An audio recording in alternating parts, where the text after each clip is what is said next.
Okay, so I see here a triangular prism, right?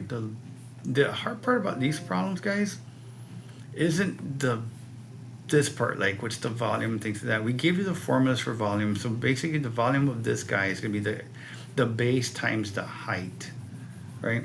The area of the base times the height. It's what's the base.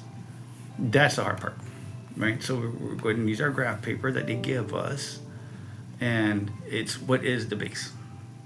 And I don't know. Now they don't have a highlighter tool here. I wish they did. So what is my base? Because the volume is going to be the area of the base times the height. So right there. The base in this case will be this triangle.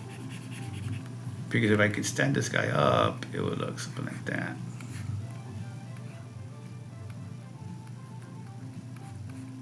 And that's the base. And the height would be this guy, which is this guy. That's the only thing. They kind of laid it on its side.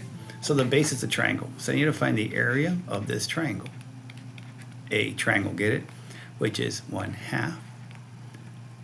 Right? The base of this triangle, which is 10, times the height, which is what? 12. And then when I get that answer, right, which is this one, I'm going to multiply times the height, which is 20. And that's it. Whatever this is, at the end of it, times 20. So let's look at this here. 1/2 times 10 times 12. All right. Two ways to look at this. I'm going to use common sense. And again, I'm going to refer to our 5th grade math. What did we teach you in 5th grade? How to multiply fractions times whole numbers. I want you to think of this as academic language here. What is half of 10?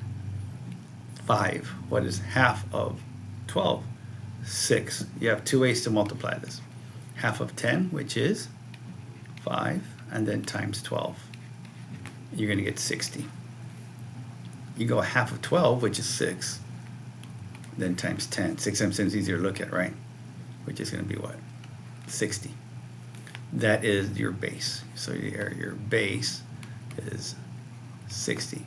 Now times your height, which is what over here? 20. So this whole thing here is going to be 60 times 20. That's it. That's as hard as it gets. And 60 times 20 for me is fairly straightforward stuff. It is just a big old rectangular box. 60 times 20. 6 times 2 is 12. The 0 and the 0 here will give me that 1200. So this, what I just did right here, is your 4th grade math stuff. I'm using 4th and 5th grade math to help me answer a 7th grade math question. And that is my answer. My answer is 1200. Bam. It's that easy. It's not a difficult test. Use all the math you've learned in elementary and this year and put it together to help you pass this test. No one says you can't draw from what you learned when you were smaller. Use everything you got since you've been learning math. Everything you got since you've been learning math, and you bring it to this test. Okay?